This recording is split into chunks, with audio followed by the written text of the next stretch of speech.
Assalamualaikum warahmatullahi wabarakatuh. Waalaikumsalam warahmatullahi wabarakatuh.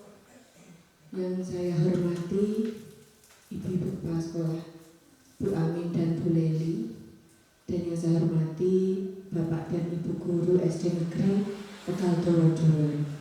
Sebelumnya marilah kita panjatkan puja dan puji syukur kehadirat Allah SWT yang telah melimpahkan rahmat, hidayah, inayahnya, memberikan kita nikmat sehat, nikmat sempat, nikmat kebahagiaan, sehingga pada hari ini kita dapat berkumpul dalam rangka diseminasi budaya positif.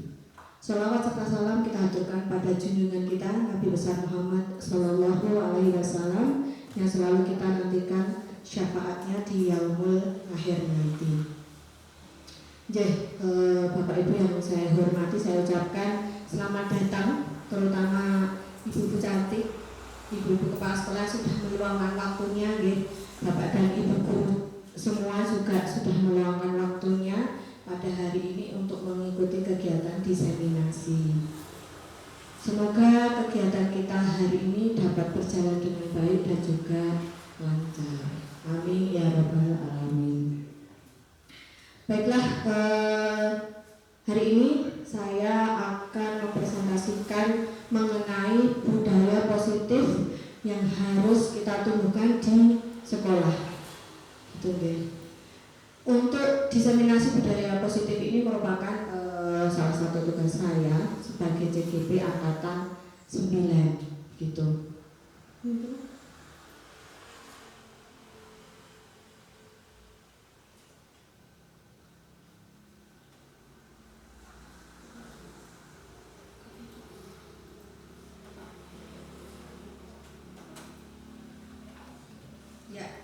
Sebelum dimulai kegiatannya, saya punya pantun dulu. Nanti bisa bilang, jaga, gitu ya. Iya harus gitu loh. Jalan-jalan ke Jakarta. Ya. Berkunjunglah ke kota tua. Beruntung 1, 2, 3. Presentasi segera kita buka.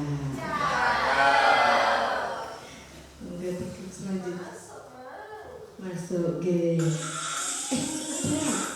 Kalau sudah masuk ke sini. Ini mau saya ajak nyanyi dulu. Maka ajak nyanyi sebentar. Biar rodok tambah semangat gitu nggih. Soalnya kan habis ngajar, rodok capek. Jadi kita nyanyi bersama-sama ya. Ini lagunya Cikini yang lagi hits. Ya. Monggo, enak berdiri apa duduk? Ya kan semangat ya berdiri ya boleh. Enggak. Enggak? Siap? 1, 2, 3. Kegendang Ria. Hari ini kita belajar bersama sampai Tasikmalaya. Meskipun capek hatiku bahagia. Mari belajar dengan penuh seksama. Madura sampai Papua, duduk yang rapi lalu kita berdoa. Hari ini kita belajar bersama di Kampek Tasikmalaya. Meskipun capek hatiku bahagia.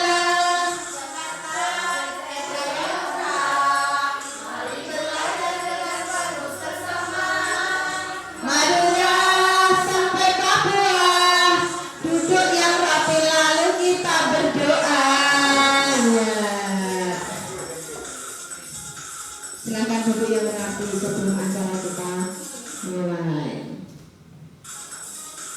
Ya, sebelum dimulai, ini ada kesepakatan kelas sebelum kegiatan kita mulai.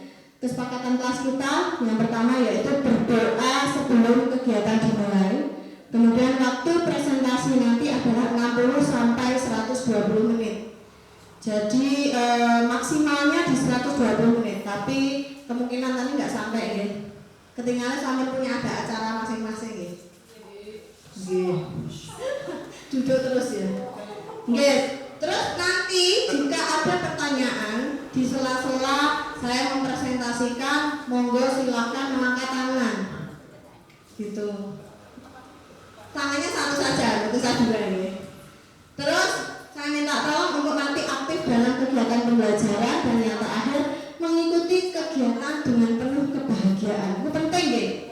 Nek pas kegiatan sedih wah merengut ngeten niku wis rasane gak enak-enak pokoknya. Jadi ketika mengikuti kegiatan kita harus gembira dan bahagia. Gitu nggih. Oke, nah ini adalah konsep utama modul budaya positif. Modul budaya positif ini ada di kegiatan pembelajaran guru penggerak modul 1.4 gitu. Jadi modul budaya positif di situ ada apa aja? Modul budaya positif itu ada disiplin positif dan nilai-nilai kebajikan. Kemudian teori motivasi, hukuman, penghargaan dan restitusi. Kemudian ada keyakinan kelas, kebutuhan dasar manusia, restitusi 5 posisi kontrol, dan yang terakhir ada segitiga restitusi. Dilihat dari sini kayaknya masih apa itu gitu ya? Ya, karena memang istilah-istilah baru itu banyak ditemukan ketika kita mengikuti kegiatan pembelajaran guru penggerak. Jadi istilah-istilah baru itu banyak sekali bermunculan seperti itu. Lanjut. Nah, perubahan paradigma baru ini kan perubahan paradigma baru ya, kita kurikulum merdeka ini kan perubahan paradigma baru gitu ya. Paradigma baru ini akan melahirkan pembelajaran yang lebih menyenangkan melalui pembelajaran berdiferensiasi. Mungkin jenengan sudah sering mendengar itu ya, pembelajaran berdiferensiasi. Melalui pembelajaran berdiferensi, membuat kesepakatan kelas, berbagai proyek pembelajaran dengan aset yang tersedia di lingkungan sekitar kita untuk mewujudkan profil pelajar Pancasila. Coba profil pelajar Pancasila masih ingat betul? Masih ingat tapi lihat ke layar. Apa saja coba pelajar Pancasila profilnya? Ada Tuhan yang Esa, mulia, tunggal, mandiri, kreatif, dan pernah kritis. Iya, weh keren. Untuk kita semua. Iya, walaupun di sekolah kita ada 1 dan 4 saja ya yang baru kurikulum merdeka, tapi kita semua dari kelas 1 sampai kelas 6 itu harus tahu, karena di tahun depan itu nanti akan mulai di kelas 2 dan kelas 5 seperti itu. Oke, monggo. Coba nih, saya punya satu kegiatan. Ini saya kasih waktu 30 detik. Ya, kegiatannya begini. Anda dan teman Anda melakukan kegiatan cobalah buka. Jadi Anda tugasnya adalah mengepalkan satu tangan Anda. Ya, bayangkan bahwa Anda menyimpan sesuatu yang berharga di sini. Yang berharga menurut Anda. Terus Anda harus menjaga benda tersebut sekuat tenaga karena itu sangat penting. Nah, tugas rekan Anda nanti ganti-gantian ya. Jadi misalnya Bu Nani jadi A, Bu Mika jadi B. Tugas rekan Anda atau B adalah mencoba dengan segala cara membuka kepala tangan Anda, terus yang B tadi boleh dengan berbagai cara. Merayu boleh, ngasih hadiah boleh, pokoknya caranya ben kepala tanganmu itu nanti terbuka. Ya, mbok dipaksa ya gak apa-apa, mbok kelitikin ya gak apa-apa, ini jangan dicontoh biasa. Kayak pulang dari sini lah merah-merah nak ya kudu. Terus boleh menawarin barang-barang yang menurut Anda juga berharga gitu ya. Monggo silakan 30 detik saja. Coba pasangannya masing-masing ya ini. Ini nanti bisa joinan. Silakan. Ya om hatinya ya. Ya Anda sama Pak Heru. Ya om hatinya gak bisa. Ya.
terbuka tadi alasannya apa Bu? Berarti ada sesuatu yang tersembunyi. Rayuan bujukan itu ya tadi ya. Oh rayuannya maut, nggak maut lagi ya. Itu. Terus yang B, yang kedua, apakah Anda atau belum menutup kepala Anda? Siapa yang tutup? Nggak terbuka. Oh ya, kenapa Bu? Karena iming-imingnya itu tidak terbukti nyata. Jadi mengiming-imingi apa Bu tadi? Uang 1 miliar. Tidak ada wujudnya, saya tidak mau. Yang kita ngapusin ya. Karena kekuatan hati itu lebih kuat dari rayuan itu. Imannya lebih kuat ya. Iya, betul. Nah, dalam kegiatan ini bisa kita lihat bahwasanya membuka atau menutup itu tergantung pada siapa. Iya, yang ngontrol kita. Kalau kita pengen gelap ya kita buka, kalau enggak kan ya kita kontrol diri kita sendiri, ya toh. Jadi intinya adalah yang bisa mengontrol diri kita adalah ya kita sendiri. Pembelajaran dari kepala tangan tadi. Next. Nah, Dr. William Glasser melalui choice theory meluruskan beberapa miskonsepsi tentang makna kontrol. Miskonsepsi yang selama ini kita yakini ya, kita lakukan seperti itu. Apa saja? Yang pertama, ilusi guru mengontrol murid. Nah ini kayaknya terjadi pada kita ya. Kita merasa bahwa kita itu bisa mengontrol murid. Murid itu adalah ditarik kita. Kita bisa mengontrol mereka. Apa yang mereka lakukan itu tergantung sama kita. Tapi pada kenyataannya adalah apa? Murid itu mempunyai hak memilih. Ya, seperti tadi kepala tangan. Kalau mereka memilih nggak membuka kan juga tidak akan terbuka itu. Kemudian guru tidak bisa memaksa kehendak, betul. Walaupun sesuatu laksa kaya apa, mereka kalau tidak dari dirinya sendiri untuk mau melakukannya, mereka juga akan ogah gitulah istilahnya begitu ya. Kemudian yang ketiga, guru tidak punya kontrol penuh terhadap murid. Jadi guru tidak bisa sepenuhnya mengontrol murid. Karena guru kan kontrolnya paling di sekolah aja, kalau di rumah kan sudah beda lagi. Gitu ya. Miskonsepsi yang kedua, ilusi bahwa semua penguatan positif atau bujukan tadi ya itu efektif dan bermanfaat. Jadi bujukan itu akan efektif sama bermanfaat. Padahal kenyataannya bujukan itu adalah salah satu bentuk kontrol kita. Terus murid juga punya hak untuk menolak bujukan itu. Kan misalnya murid disuruh ini, kita bujuk, kita rayu, tapi kalau dia kan punya hak melakukannya atau tidak. Itu kan haknya ya. Kemudian yang terakhir, murid bisa tergantung pada pendapat dan bujukan kita. Jadi kalau setiap kali kegiatan atau semua yang dilakukan tadi adalah sesuai dengan bujukan atau perintah kita, mereka kan tergantung, gak dikongkol juga mangkat gitu. Next. Miskonsepsi ilusi bahwa kritik dan membuat orang merasa bersalah dapat menguatkan karakter. Itu sering terjadi ya pada kita kepada anak-anak kita. Padahal kan kita mengkritik dia ABC misalnya gitu, supaya tujuan kita adalah membangun dia. Padahal tidak begitu yang dirasakan gitu ya.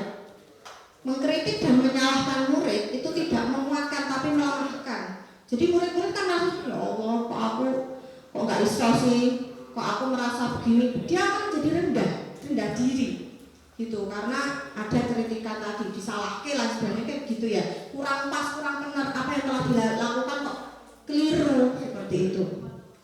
Kemudian murid mempunyai persepsi negatif akan dirinya tadi ya. Aku kok elek toh, aku kok gak bisa kok, aku kok bodoh toh.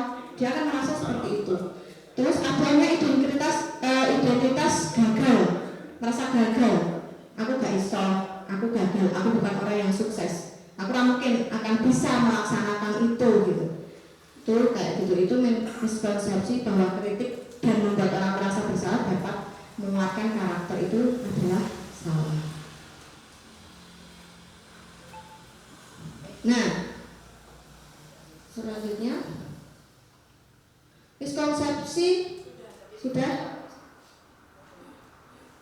Ya, ilusi bahwa orang dewasa memiliki hak memaksa. Kadang kan kita nggak hanya murid saja ya, tapi anak-anak kita itu juga sering kita paksa ya. Wih, kudu gini, kok manut mama, kudu manut guru. Kan gitu ya. Miskonsepsinya di situ. Padahal orang dewasa itu tidak bisa mengontrol murid. Itu tadi, pada dasarnya memang yang bisa mengontrol kan dirinya sendiri. Perilaku memaksa tidak akan efektif dan bertahan lama.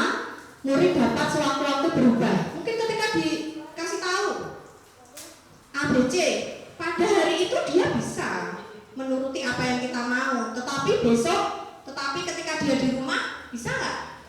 Balik lagi seperti karakter semula, gitu. Terus memaksakan kehendak akan menyebabkan permusuhan guru dan murid. Nah, ini juga ada yang pernah punya pengalaman nggak? Maksudkan murid yang muridnya nganyel. Akhirnya suami guru nih. Seperti itu pernah terjadi toh? Nah, itu pernah terjadi. Kadang anak-anak itu mereka karena apa ya? Ya punya emosi tadi yang belum bisa terkontrol ya. Jadi ketika mereka diberitahu, mereka merasa sakit hati, marah, akhirnya terjadilah permusuhan antara murid dan juga guru. Gurunya juga anyel, muridnya juga anyel, seperti itu. Oke, next.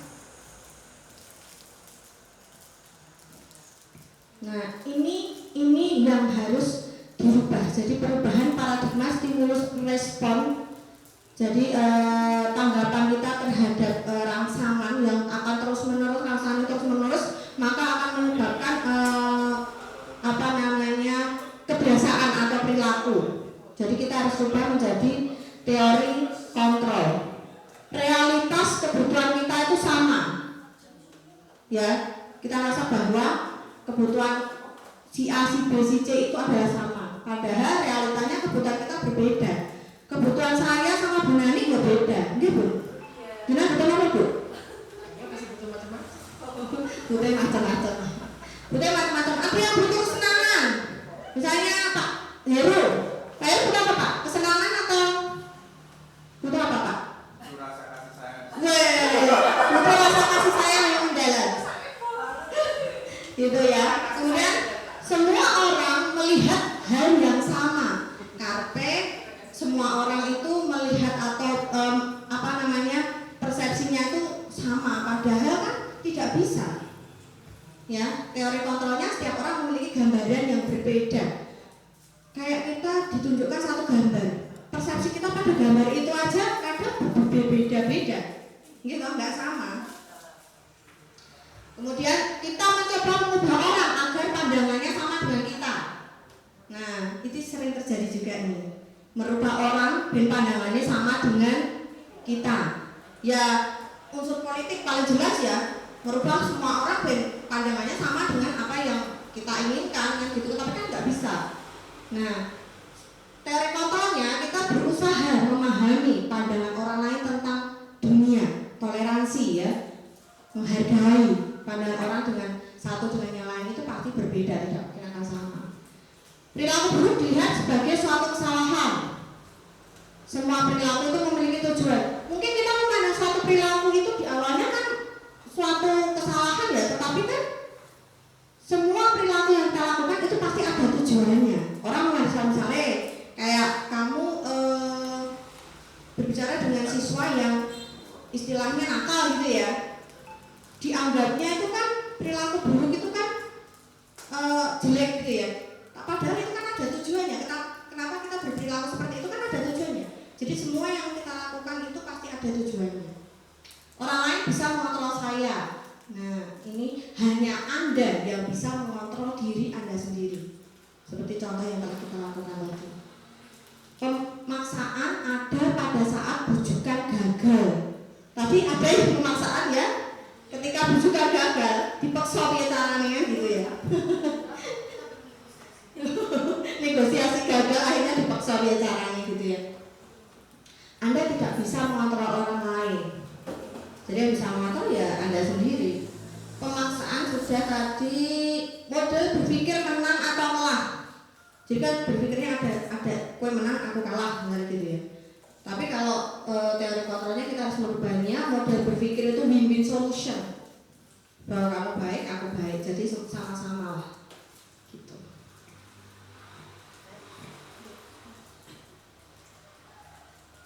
Nah, ini adalah pengertian dari disiplin positif. Disiplin positif adalah suatu pendekatan untuk menerapkan disiplin dari diri anak tanpa hukuman dan hadiah.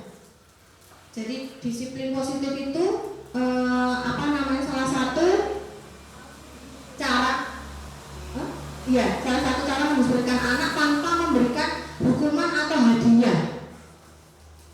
Tapi itu memang sering masih kita lakukan ya. Kadang anak-anak itu kan misalnya nanti kalau juz 30 selesai hafal, itu nanti kita kasih hadiah, kita ini otomatis mereka kan berlomba-lomba. Jika kamu nilaimu 100, nanti kamu akan dapat apa? Jika kamu seperti itu. Jika kamu nanti juara, tak kasih hadiah. Itu masih dalam ini. Atau misalnya kamu terlambat, nanti kamu harus berdiri di bawah bendera 10 menit. Itu hukuman. Besok nanti dia kan nggak akan terlambat. Tetapi kan itu tidak menerapkan disiplin positif pada dia. Karena apa? Pengaruh dari luar, bukan dari dia. Karena dapat hukuman sama dia tadi. Jadi pengaruh dari luar, tidak dari dirinya sendiri. Besok lagi dilakukan, tapi besoknya tidak bisa menjamin karena dia karep, istilahnya begitu ya. Ini karepe orang lain gitu. Tujuan disiplin positif adalah menanamkan motivasi pada murid kita untuk menjadi orang yang mereka inginkan dan menghargai diri sendiri dengan nilai-nilai yang mereka percaya. Makanya itu menumbuhkan rasa disiplin positif itu sangat penting karena mereka kalau punya motivasi dari diri mereka sendiri menjadi orang sesuai dengan apa yang dia inginkan, kemudian menghargai dirinya sendiri, itu akan lebih bertahan lama. Misalnya, wah aku harus berangkatnya pagi supaya aku istilahnya lebih senang, tidak terlalu capek. Misalnya apa? Pokoknya dimotivasi dirinya sendiri, tidak karena wah aku harus berangkat pagi karena nanti aku tidak berangkat pagi telat dihukum baru berhukum. Nah, bukan seperti itu. Karena aku berangkat pagi, aku kan biar sehat, biar aku ketemu sama teman-temanku, misalnya kayak gitu. Next. Nah, tujuan mulia dari penerapan disiplin positif adalah agar terbentuknya murid-murid yang berkarakter, berdisiplin, santun, jujur, peduli, tanggung jawab, dan merupakan pembelajar sepanjang hayat sesuai dengan standar kompetensi lulusan yang diharapkan. Itu harapannya atau tujuannya dari kita menerapkan disiplin positif di sekolah. Ya, terutama yang penguatan karakter tentunya. Dengan adanya disiplin sekolah, karakter-karakter anak yang baik tentunya akan muncul dari diri anaknya sendiri. Next. Nah, nilai-nilai kebajikan. Nilai-nilai kebajikan adalah nilai-nilai kebajikan yang disepakati bersama terlepas dari suku bangsa, agama, bahasa maupun latar belakangnya. Jadi nilai-nilai kebajikan itu secara universal ya, tidak kok terus nilai kebajikan hanya baik untuk kita saja, tetapi itu baik untuk semua kalangan. Berbeda suku, beda agama, beda negara, itu bisa diterapkan nilai-nilai kebajikannya itu ada tanpa melihat keberagaman suku, budaya dan agamanya tadi. Jadi latar belakang taman melihat latar belakangnya lah. Jadi ini khusus untuk sukuku saja, kan tidak seperti itu. Kemudian nilai-nilai kebajikan adalah sifat positif manusia merupakan tujuan mulia yang ingin dicapai setiap individu. Jadi nilai-nilai kebajikan itu sifat-sifat positif, sifat-sifat yang baik pada manusia yang ingin diwujudkan. Kemudian Diana Gosen pada tahun 98 mengemukakan bahwa dengan mengaitkan nilai-nilai kebajikan yang diyakini seseorang, maka motivasi intrinsiknya, motivasi dari dalam dirinya itu akan terbangun. Ya, disiplin positif tentunya akan terbangun dari mengaitkan nilai-nilai kebajikan sehingga menggerakkan motivasi dari dalam untuk dapat mencapai tujuan mulia yang diinginkan. Gitu. Jadi kalau kita sudah mempunyai nilai-nilai kebaikan, tentu saja ya motivasi dari dalam diri kita untuk melakukan hal yang baik itu akan terbentuk, terbangun seperti itu. Next.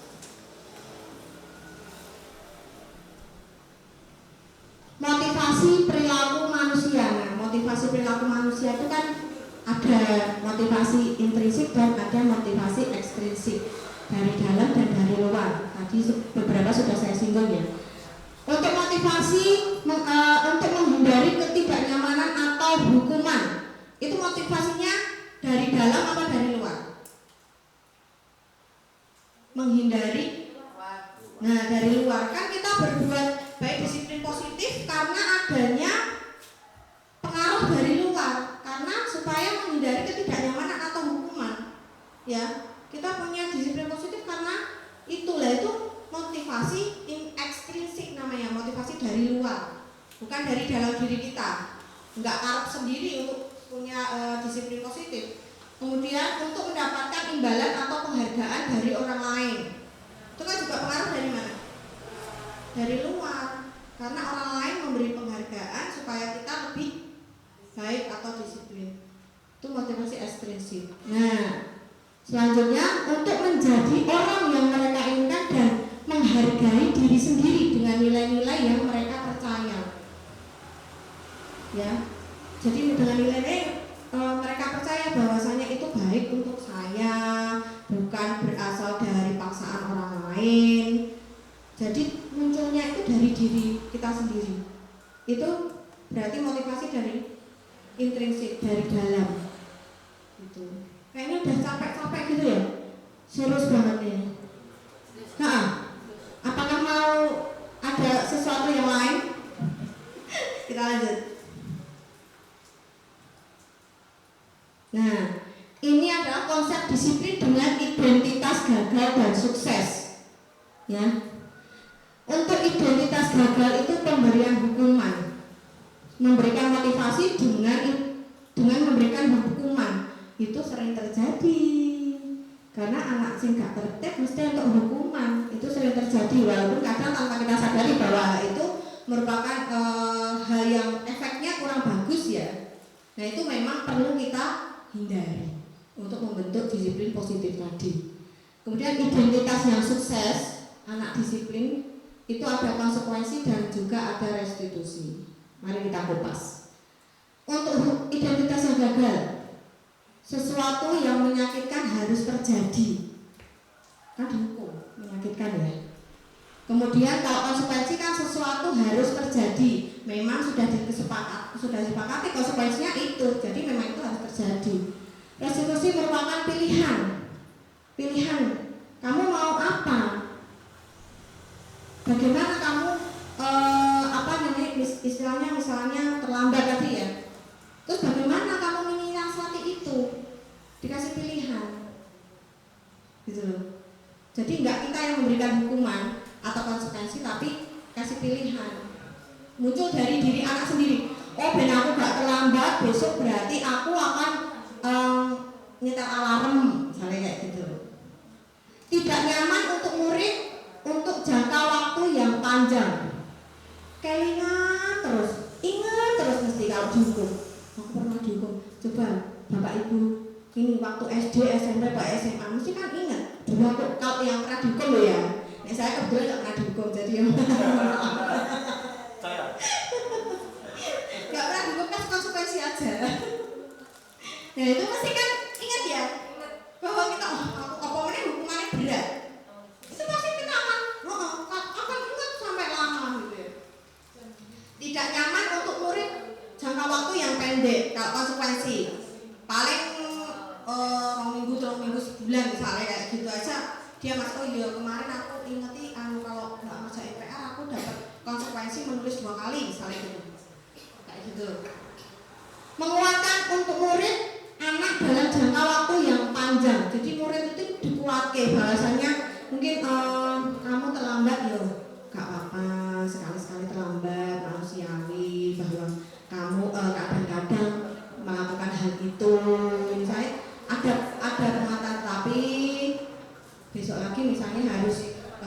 disiplin. Nah caranya nanti kita mencari menumbuhkan motivasi dia cara menyelesaikan itu gitu. Terus korban mendapatkan keadilan. Kalau dikasih hukuman kan korbannya misalnya ada dua orang yang bertengkar ya, salah satu dihukum, yang salah itu dihukum, korbannya yang merasa saya dibully tadi kan dapat keadilan, tapi yang menjadi pelakunya kan dia merasa dapat hukuman. Nah itu kan akan kelingan terus. Tapi kalau konsekuensi korban bisa diabaikan. Jadi kan memang ada konsekuensinya apa. Jadi korban juga tidak merasa bahwa wah senang aku kayak dihukum misalnya kayak gitu. Jadi memang sudah ada konsekuensinya ya. Tidak terus ngono gara-gara aku terus dia mendapatkan konsekuensi. Korban mendapatkan ganti. Istilahnya dia itu walaupun melakukan kesalahan tapi kan dia bisa menebusnya, mendapatkan ganti untuk mencari solusinya, mencari solusi dari permasalahannya. Jadi gak disalahkan lah istilahnya begitu. Ada pemakluman gitu ya. Kemudian ada murid dan anak yang tersakiti tadi. Kemudian murid anak dibuat tidak nyaman. Tentu saja kalau konsekuensi kan hampir mirip dengan hukuman ya.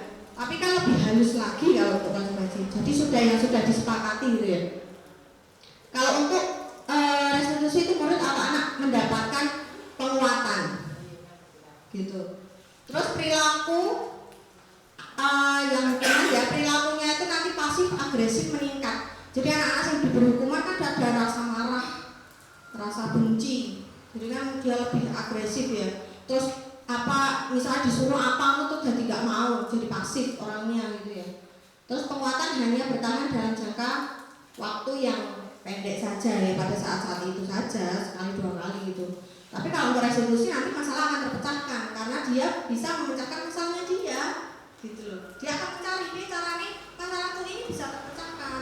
Dia menumbuhkan sendiri, mencari jalan sendiri. Nah, kita yang menguatkan saja. Kemudian sistem tidak akan berjalan bila murid tidak takut. Kalau kita memberi hukuman, nek muridnya gak wedi ya gak mungkin berhasil gitu ya. Walaupun dia misalnya datang terlambat kita hukum di bawah bendera 10 menit berdiri gitu, cuma 10 menit itu gak apa-apa misalnya kayak gitu, itu akan terjadi terus menerus.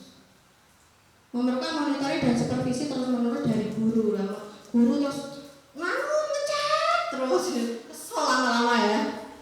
Murid akan belajar bertanggung jawab untuk perilakunya karena sudah ada motivasi intrinsik dari dalam dirinya ya. Otomatis dia akan bertanggung jawab. Berlaku hanya pada sebuah institusi, tidak berlanjut pada kehidupan nyata. Nah, ketika pemberian hukuman itu biasanya kan pada kondisi ketika anak itu di sekolah, tapi di rumah belum tentu kan, gitu loh. Kita kan nggak mungkin datang ke rumahnya cuma menghukum bocah kan nggak mungkin ya. Jadi kan jadi itu terjadi hanya pada institusi saja, jadi di sekolahan atau di kantor atau membantu penerapan mengikuti peraturan dalam masyarakat ya. Jadi kalau dapat konsekuensi kan dia istilahnya nanti di masyarakat dia juga di masyarakat juga aku pasti akan dapat konsekuensi ketika aku melakukan hal yang tidak sesuai, tidak baik kan begitu. Kalau untuk restitusi itu fokus pada pemecahan masalah dalam jangka waktu yang panjang karena kita sudah tahu solusinya. Oh, nek aku terlambat tidurku karena malam, berarti aku kudu ngringkit jam. Oh, berarti aku minta tolong bapak ibuku untuk bangunke. Oh, berarti itu udah dia cara aku begitu ya. Tanpa harus kita ngomong, "Dek, kowe kuwi sesuk nek terlambat, kowe harus kayak gini." Kan dari kita, dari luar, tidak dari dalam dirinya. Tapi ketika dia sudah menemukan solusi dirinya sendiri, itu akan bertahan lama. Gitu. Next. Ini ada contoh kasus. Coba kita klasifikasikan nanti ya. Kasusnya adalah siswa tidak mengerjakan PR. Coba perbedaan tindakan guru dalam memberikan hukuman, konsekuensi dan restitusi. Kalau hukuman, nek murid tidak mengerjakan PR apa hukumannya? Nggak mengerjakan PR hukumannya apa?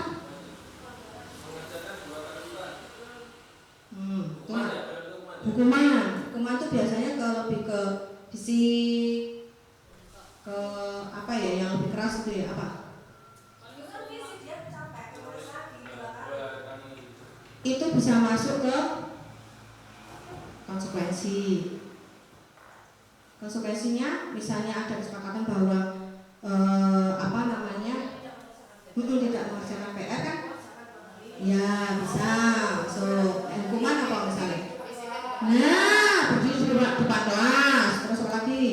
Memang hukuman sama konsekuensinya hampir mirip ya, hampir sama ya, hampir mirip. Ya, mengerjakan di luar. Nah seperti itu, berdiri neng tiang bendera, lari keliling, itu berarti bisa. Kalau konsekuensi untuk siswa yang tidak mengerjakan PR, mengerjakan berapa kali, apalagi? Nah, mengerjakan di akhir pelajaran, konsekuensinya gitu. Restitusi? Ya, ditanya. Keyakinanmu bagaimana? Saya yakini gitu loh. Solusinya bagaimana? Kamu bisa mencari solusi agar masalahmu tidak kerja PPR ini bisa terselesaikan. Itu kayak gitu, itu restitusi. Next. Nah, ini restitusi. Restitusi adalah proses menciptakan kondisi bagi murid untuk memperbaiki kesalahan mereka sehingga mereka bisa kembali pada kelompok mereka dengan karakter yang lebih kuat. Jadi mereka ketika melakukan kesalahan itu ya terus kisinan, keweden. Jadi mereka juga masih aku bisa menyelesaikan masalahku kok gitu. Jadi mereka berpikir seperti itu. Ini salah satu cara untuk menanamkan disiplin positif pada siswa, gitu ya. Jadi salah satu menanamkan disiplin pada siswa dengan motivasi intrinsik tadi itu pakai restitusi. Next.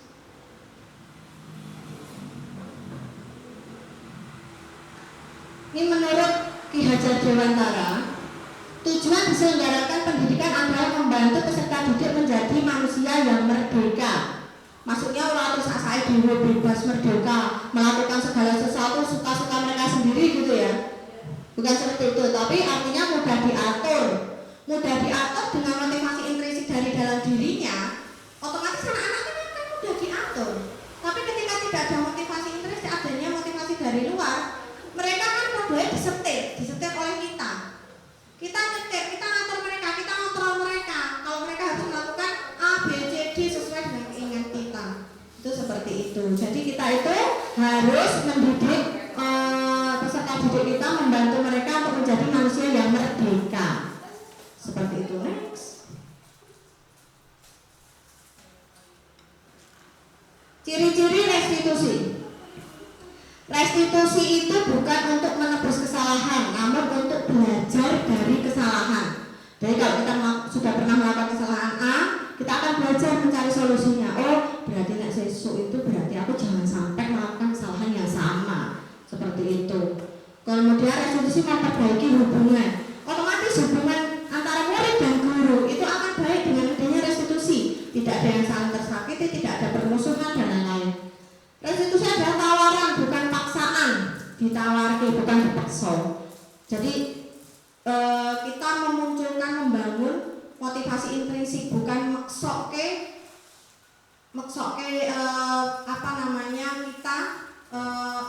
kita untuk siswanya, keinginan kita ya, maksoke keinginan kita agar siswa menuruti, bukan seperti itu, tapi itu menawarkan saja. Restitusi menuntun untuk melihat ke dalam diri. Tadi ya, membangun motivasi intrinsik tadi untuk dirinya sendiri. Apa yang bisa dia lakukan untuk memperbaiki suatu kesalahannya? Itu apa? Kemudian restitusi mencari kebutuhan dasar yang mendasari tindakan. Dia itu kok sampai melakukan itu tuh karena dia butuh apa loh? Kayak tadi Pak Heru. Dia semangatnya kok istilahnya cari perhatian sama temennya. Berarti dia butuh apa tadi? Kasih sayang. Ya, jahili karena dia pengen disayang, pengen diterima gitu loh. Jadi dia butuh persindihan itu loh. Restitusi itu mencari kebutuhan dasarnya. Kenapa kok dia makan itu bukan apa namanya? Terus berarti dek melakukan itu berarti orang yang halal, bukan begitu. Next, itu adalah restitusi. Nah, ini adalah keyakinan kelas. Jadi kan tadi ada beberapa hal yang harus diyakini ya supaya terjadi disiplin positif tadi. Nah, ini ada keyakinan kelas. Kok kenapa keyakinan kelas tidak peraturan saja? Keyakinan itu hampir mirip dengan peraturan. Coba sebelum tak lanjut, ada yang tahu nggak? Kenapa kok keyakinan bukan peraturan? Kenapa keyakinan bukan peraturan?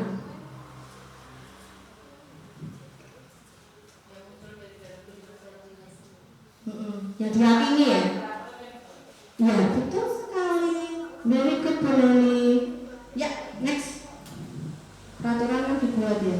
Tapi kalau keyakinan kan muncul dari dalam diri sendiri. Nah, mengapa kita memiliki peraturan tentang penggunaan helm pada saat mengendarai kendaraan roda 2 atau motor? Kenapa?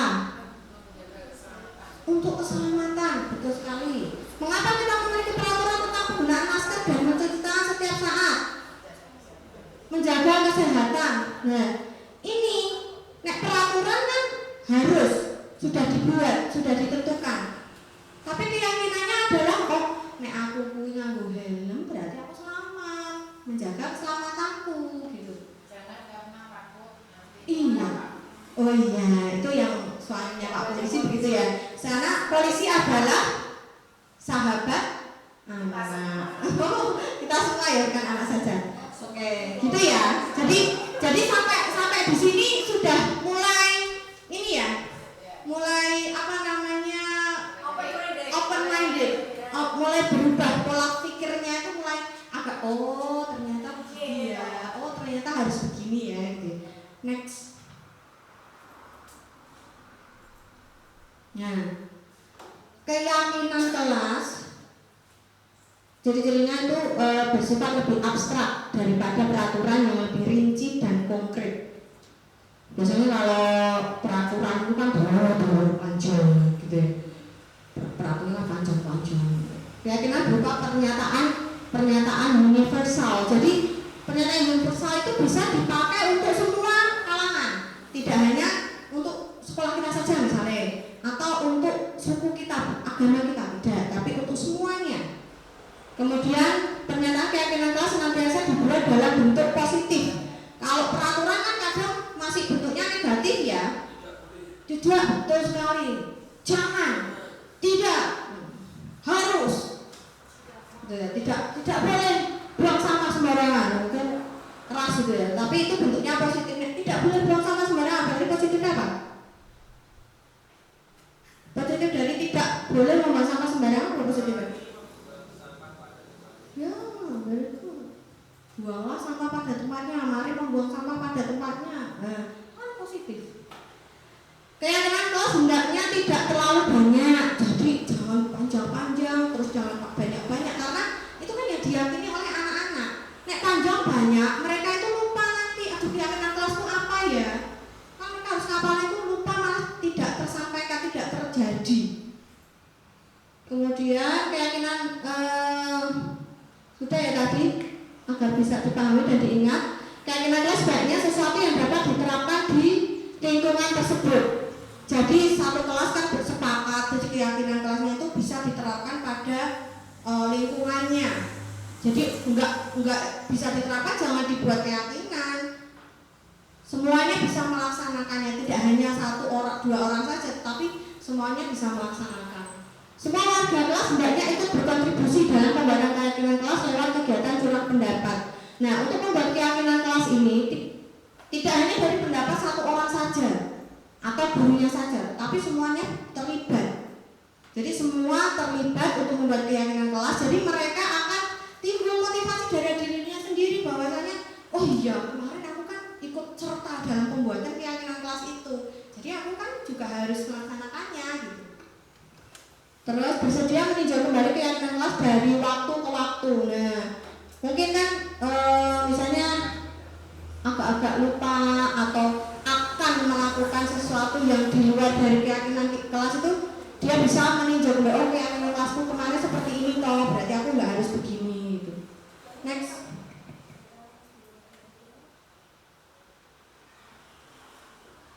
Nah, ini yang sudah saya lakukan ketika saya membuat keyakinan kelas, ya. Ini beberapa tahapan yang nanti bisa panjenengan Bapak dan Ibu lakukan ketika membuat keyakinan kelas. Yang pertama itu nanti curah pendapat dengan siswa.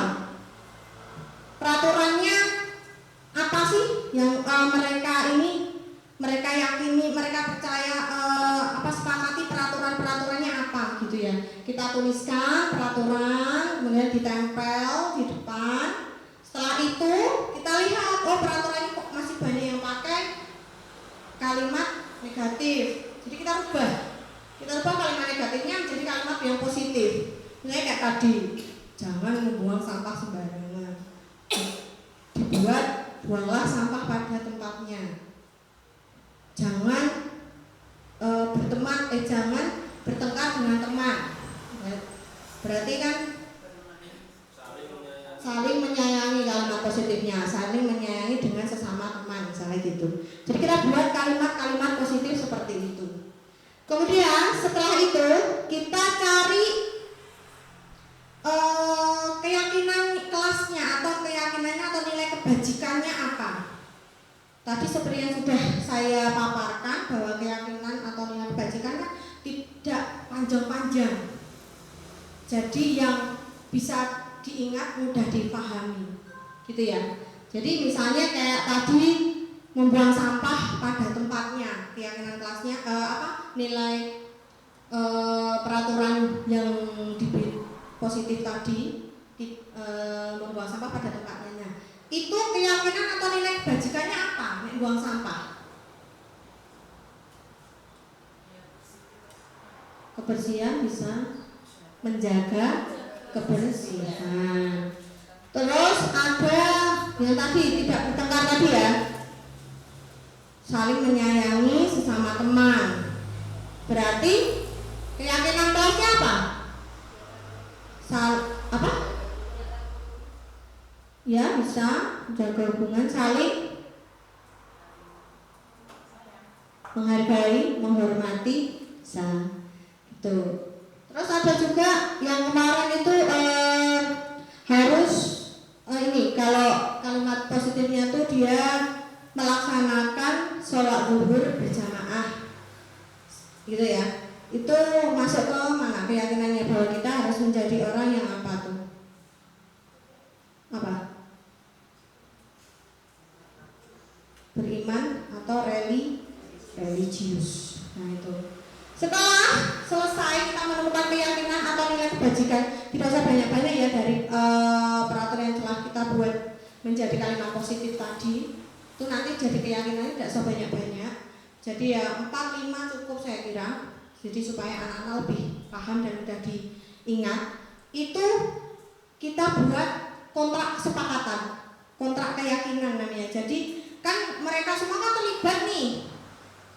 Kalau mereka terlibat, otomatis mereka juga harus melaksanakannya ya, karena mereka menyepakati itu, mereka meyakini itu. Setelah itu baru kita membuat kontrak keyakinan ini. Anak-anak suruh tanda tangan. Nanti untuk tanda tangannya bisa ditempel di dekat keyakinannya itu. Jadi kemarin aku sudah menandatangani kontrak keyakinan. Jadi nanti ketika aku akan melakukan sesuatu, ya aku harus berdasarkan dari keyakinan itu, tidak keluar dari keyakinan yang sudah aku sepakati bersama dengan teman-temanku. Itu seperti itu. Monggo next. Ya, karena kayaknya udah capek, letih, lesu, lemah, kita break sebentar. Bawa spidol semuanya. Ya. Ini yang punya ilmu yang sama jangan mengganggu ya. Ini ada ilmunya soalnya. Tak kasih spidol ya, bawa spidol. Enggak. Yang enggak bawa siapa ya spidol? Ada satu lagi? Bu Leli? Mungkin sudah. Oke. Tolong dibuka tuh spidolnya. spidolnya silakan dibuka. Ini ada. Terus sekarang tutuplah sembarang, tidak boleh ditekan. Gini aja, gini aja. Tidak boleh ditekan ya, tidak boleh ditekan. Terus ditekan nggak itu? Enggak. Carilah cara bagaimana spidol itu tidak lepas dari tutupnya. Nggak boleh ditekan loh.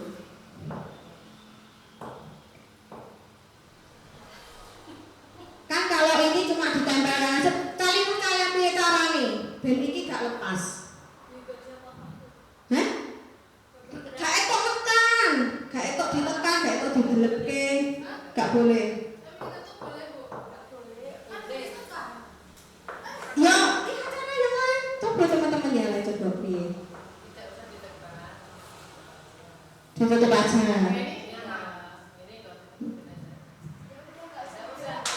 Nggak usah gitu aja. Ya coba gini. Merah ya sih nggak kencang. Lepas ya? Lepas. Mana kan ditutupnya? Tuh. Nanti aja. Nah, lepas toh? Iya caranya coba. Saya kencang anak nenek. Ya, nah, lepas toh? Nah, lepas kan? Lepas. Ya. Nah, ini ada caranya, ada tekniknya. Tadi Mbak Sari bisa, Bu Sari bisa ya. Tekniknya bisa nanti diketok-ketok, kan tidak boleh ditekan judulnya. Jadi biar caranya terserah gini ini aja nanti dia akan gak atau pakai tangan boleh.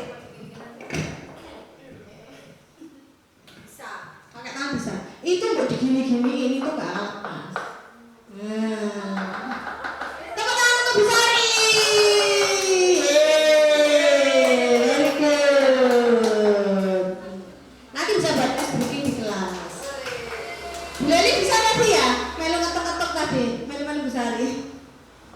Oke, kita lanjutkan ya.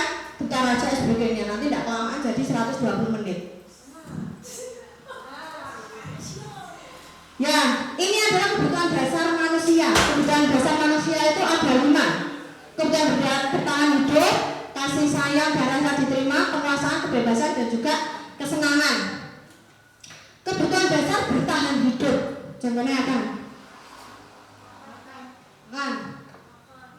Minum, dur, nafas, kasih sayang dan rasa diterima. Wah, mencintainya dengan sepenuh hati.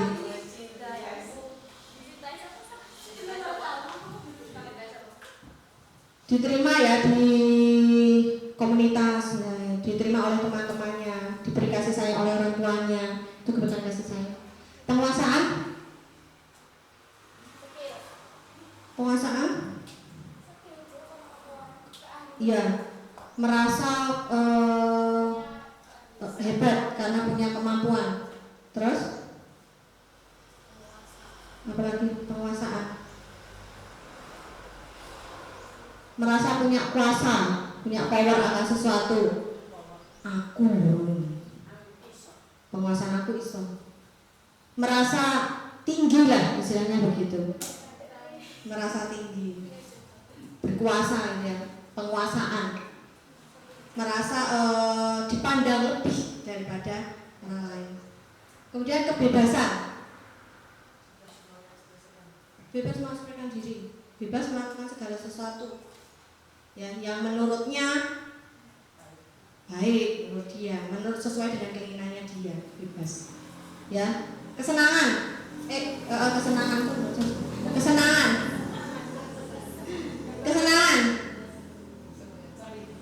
hiburan, betul. Seperti Bu Leli kemarin habis nonton Sheila Seven. Nah itu kan dia butuh kesenangan, mencari hiburan, cari game, sesuatu yang menyenangkan. Jajan dijajake. Itu ya.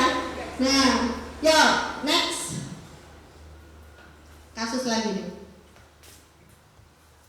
Oh ini posisi kontrol, posisi kontrol, 5 posisi kontrol ya, dan program disiplin positif yang berpusat pada murid yang dikembangkan oleh Diana Gosen dengan pendekatan restitusi.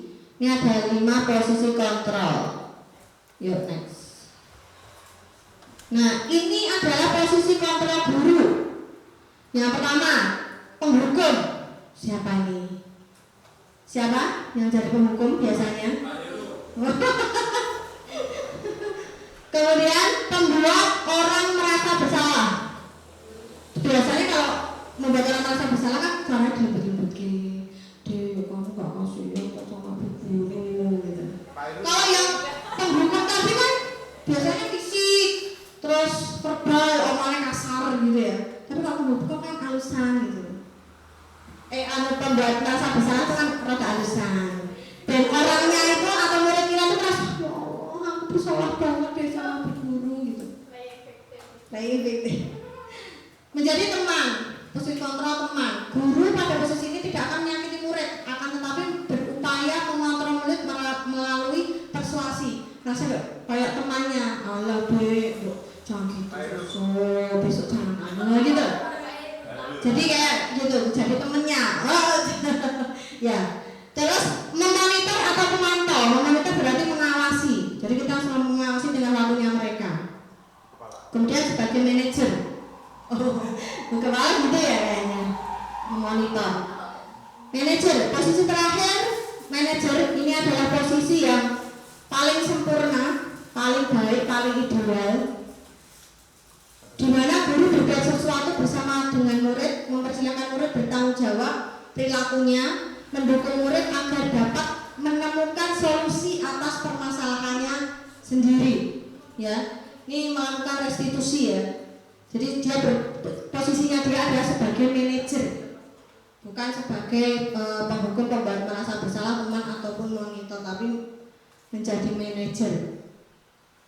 Jadi berdiskusi dengan anak, mendukung mereka agar menemukan solusi atas permasalahannya sendiri. Ini biasanya kita itu kalau di sekolah biasanya itu posisinya bapak dan ibu di mana? Sebagai apa? Nomor 1.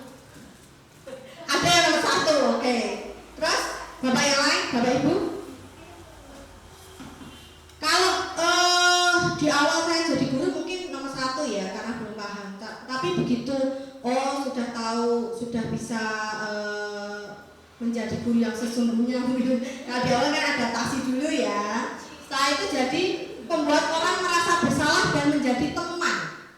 Kalau saya waktu dulu tuh jadi guru begitu. Jadi merasa menjadi membuat orang merasa bersalah. Jadi akhirnya dipanggil, dijak ngobrol, dek kamu kasihan karo orang tuamu, atau dek sudah nyekolah ke kamu habisin uang yang banyak, bla bla bla bla.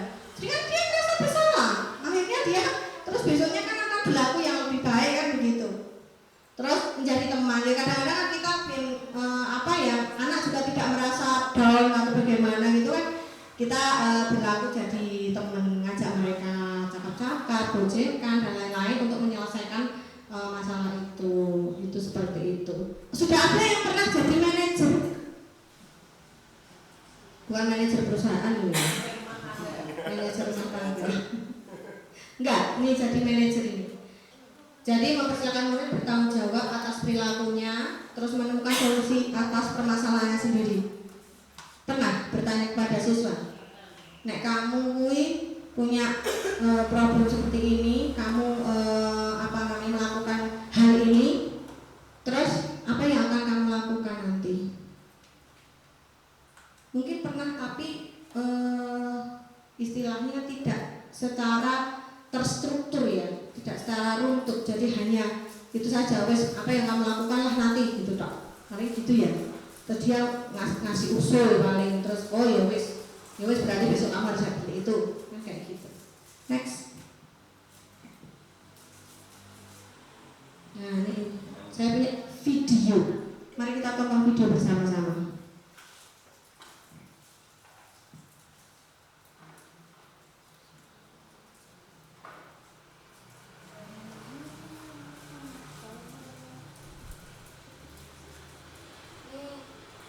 Sinyalnya kayaknya kurang bagus untuk nonton video. Coba cari yang lain.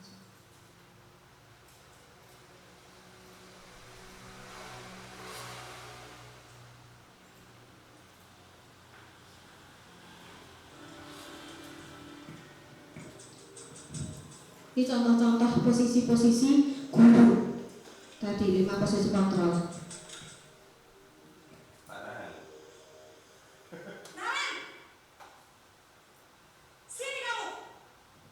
Sini kamu, keras. Keras.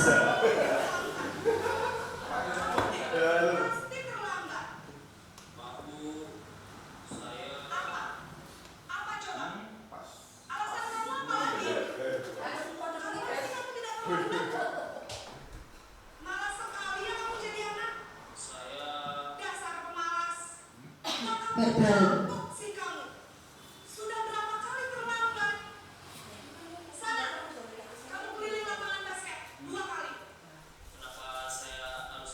Fisik ya, hukuman fisik. Kenapa? Kamu melawan ibu?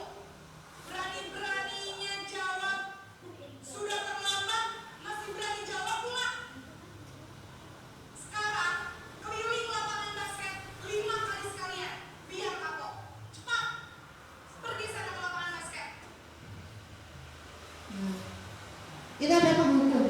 Tapi hasilnya bagaimana ketika kita berada pada posisi kontrol menjadi penghukum?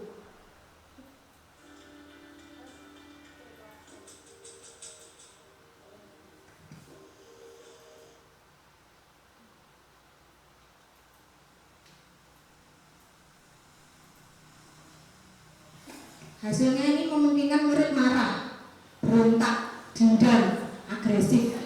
Jadi kalau kita jadi menghukum, murid mesti kan ada punya rasa dendam, ya Allah, dimarahin terus guru nih, gitu ya. Next. Membuat merasa bersalah.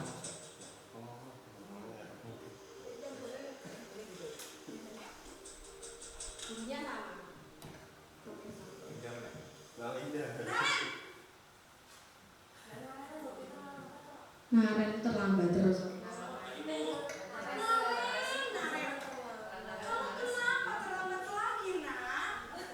Nah, ini kan agak halus suaranya.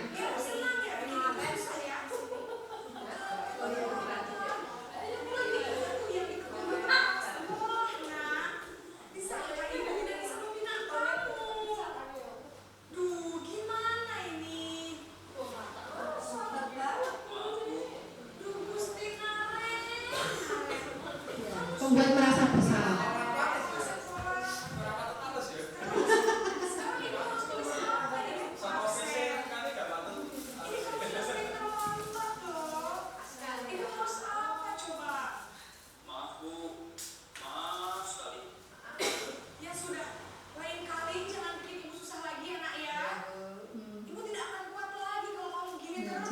Dia akan jadi merasa bersalah, membuat gurunya tidak kuat, terus ditegur.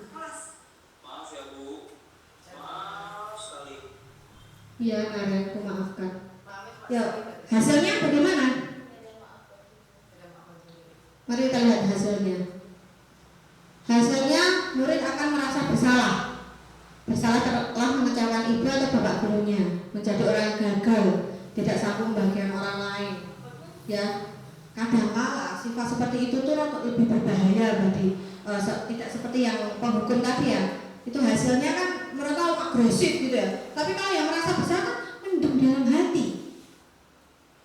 Itu kan malah lebih medeni, anak merasa bersalah jadi bunuh diri. Nah, itu kan lebih menakutkan lagi ya. Monggo next.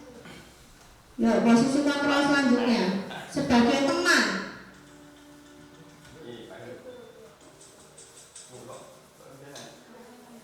Ini manggilnya beda lagi nanti.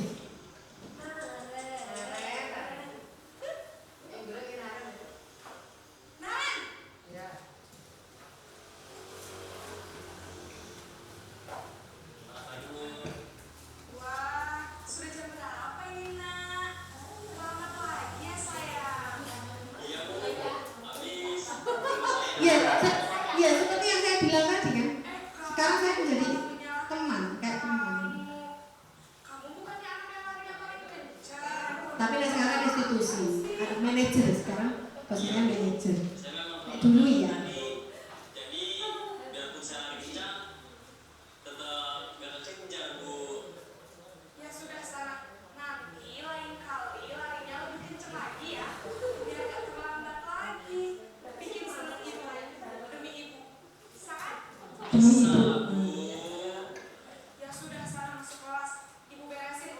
absen kamu. Kamu ini ada-ada saja. Ibu beresin urusan absen kamu. Hasilnya apa?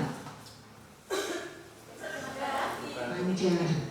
Murid merasa senang akrab dengan gurunya. Kadang kayak nggak ada jarak ya, guru dengan murid. Padahal kan harusnya ya memang nggak ada jarak, tapi kan harus diatur juga ya. Jangan sampai kok kayak koncone karo gurunya sungguh-sungguh dorong-dorongan gitu kan juga nggak pas. Akrab dengan guru, senang. Kemudian dampak positifnya itu tadi. Ini negatifnya adalah anak-anak itu akan tergantung sama gurunya, merasa bahwa ada yang menyelesaikan masalahnya gitu ya. Jadi dia akan mengandalkan gurunya untuk membantunya. Next Bu.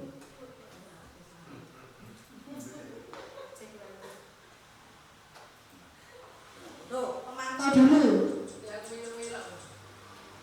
Ini sebagai pemantau, memonitor. Tak kesel ini gurunya.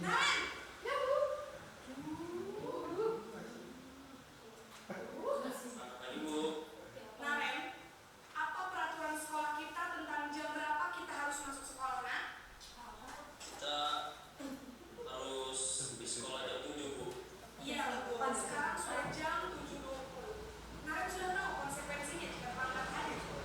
Paham Bu, saya harus tinggal kelas pas jam istirahat selama 20 menit. Iya, benar. Konsekuensinya demikian. Jadi nanti jam 9.30 pas istirahat, kamu harus tinggal di kelas, kerjakan tugas tambahan untuk ketertinggalan kamu, ya? Baik Bu. Hasilnya apa? Kalau kita di posisi sebagai monitor.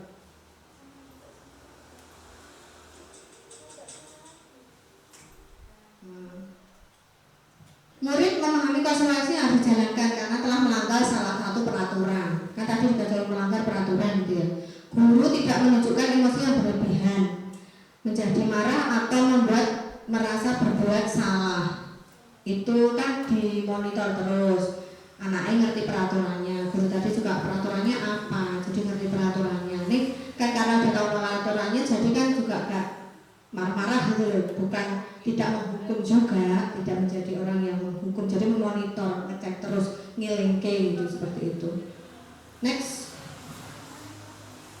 Yang terakhir, posisi sebagai manajer.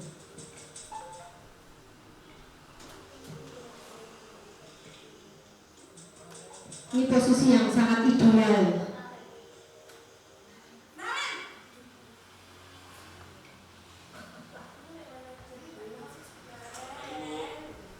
Selamat pagi, Naren.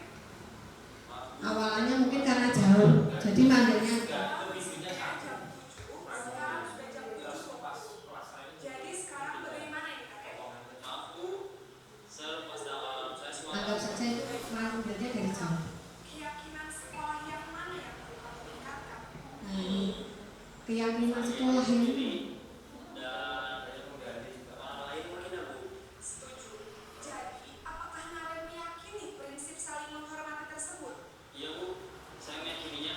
Apakah Naren bersedia memperbaiki masalah keterlambatan ini? Bersedia Bu. Bagaimana kamu akan memperbaiki masalah Ditanya bagaimana kamu memperbaiki masalah. Saya akan coba untuk tidak lupa menyetel alarm saya Bu. Baik, kalau Naren lupa menyetel alarm di rumah, ada orang yang kira-kira bisa bantu mengingatkan tidak? Ada Bu, kakak saya, Kak Emma. Ada lagi selain Kak Emma?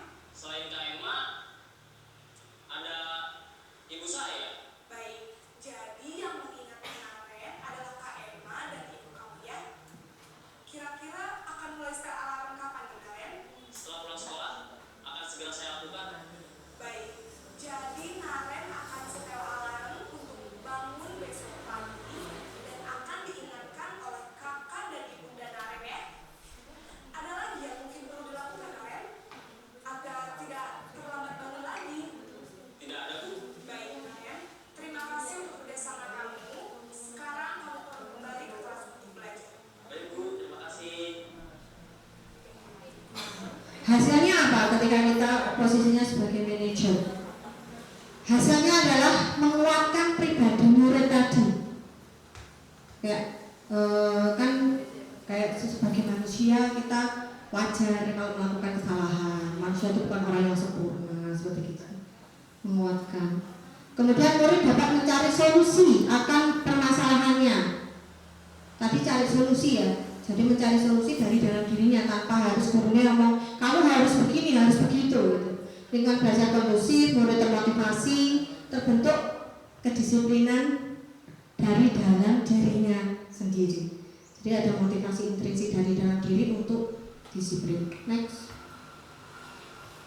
Nah ini Diana Gosen.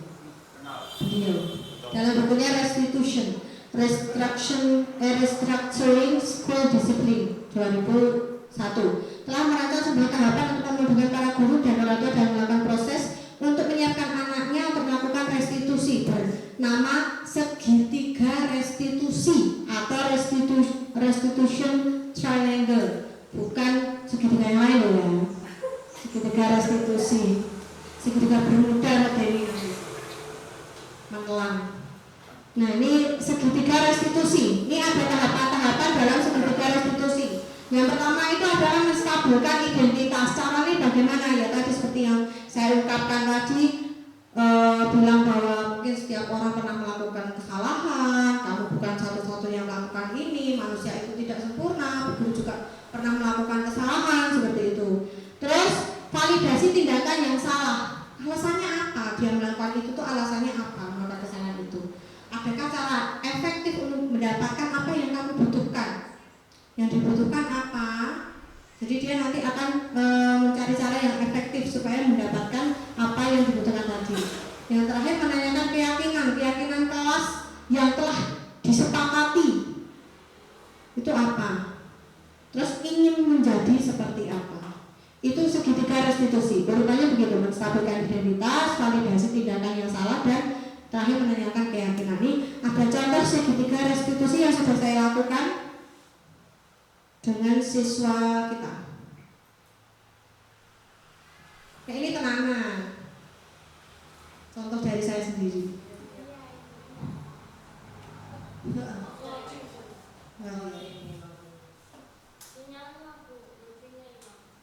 Makanya hilang.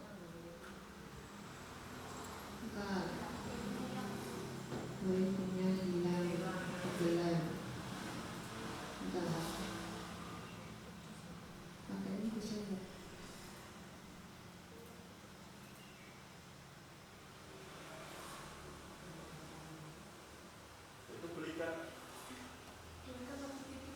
Ya ini saya melakukan segitiga restitusi.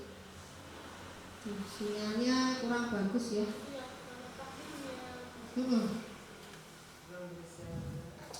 Karena sinyalnya kurang bersahabat, jadi coba ini tak coba dulu. Mungkin coba dulu Bu. Coba.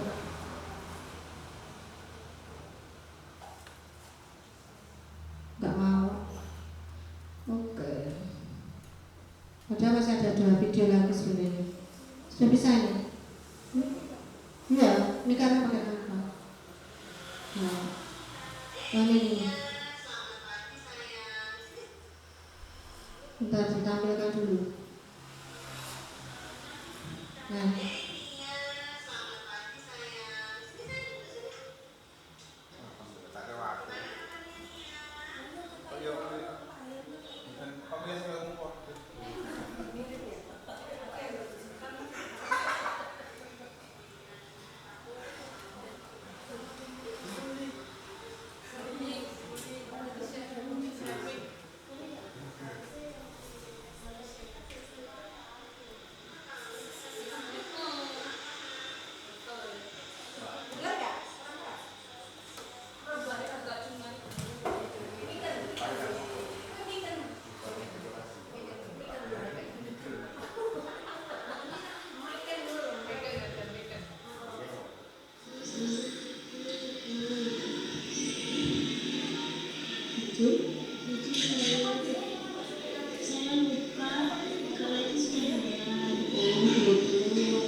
hal yang ideal tentunya, kita istilahnya boleh memberikan sekuensi ataupun ini ya, tapi kan tidak selalu.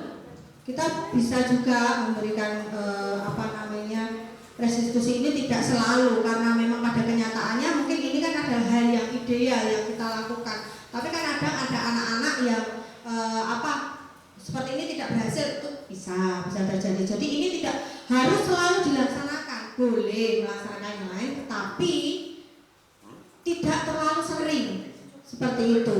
Jadi ini diusahakan untuk bisa seperti ini, untuk meningkatkan motivasi intrinsiknya untuk disiplin positif tadi. Gitu. Saya kira gitu. Kenapa? Nanti dulu.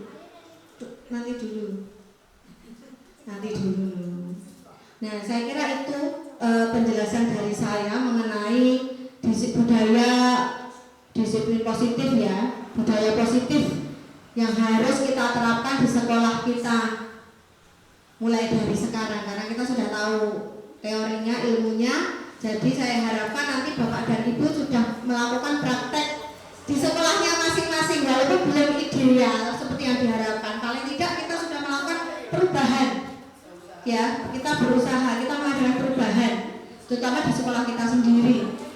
Disiplin positif ini tidak hanya diterapkan di sekolah, tetapi di rumah sebisa mungkin kita juga terapkan pada putra-putri kita.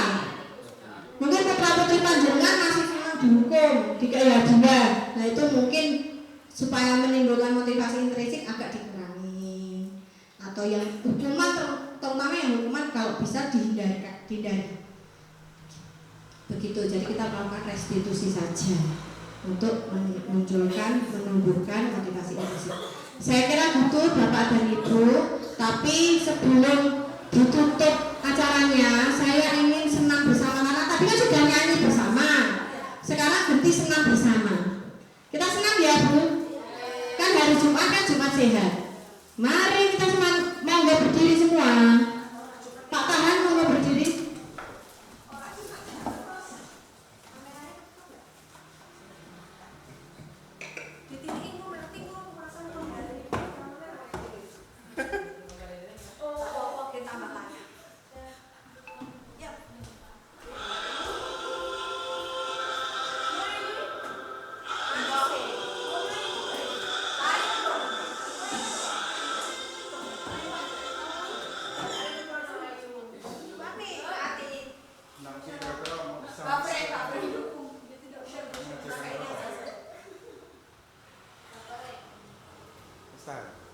Enam itu bisa menghasilkan proto, bisa menghasilkan proto.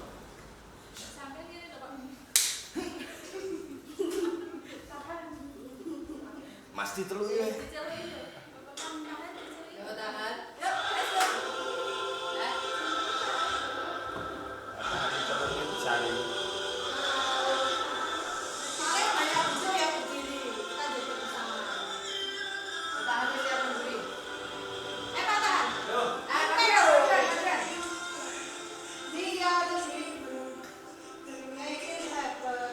Cause we believe it, truly are.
we believe it.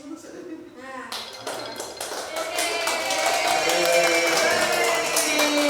Ini adalah salah satu favorit saya karena di situ ada pesan bahwa we are the dreamer. Kita adalah pemimpi. Kita bermimpi, ya. Kita bermimpi, kita akan mewujudkannya. Ya, dari keyakinan kita bahwa kita bisa mewujudkannya. Kita para guru ini bermimpi mewujudkan anak-anak yang mempunyai disiplin yang positif. Bermimpi anak-anak dapat mewujudkan profil Pancasila. Seperti itu ya, kan mimpi kita. Semoga harapan kita ke depannya dengan adanya informasi baru, paradigma baru, semoga kita dapat mewujudkannya. Begitu deh Bapak dan Ibu.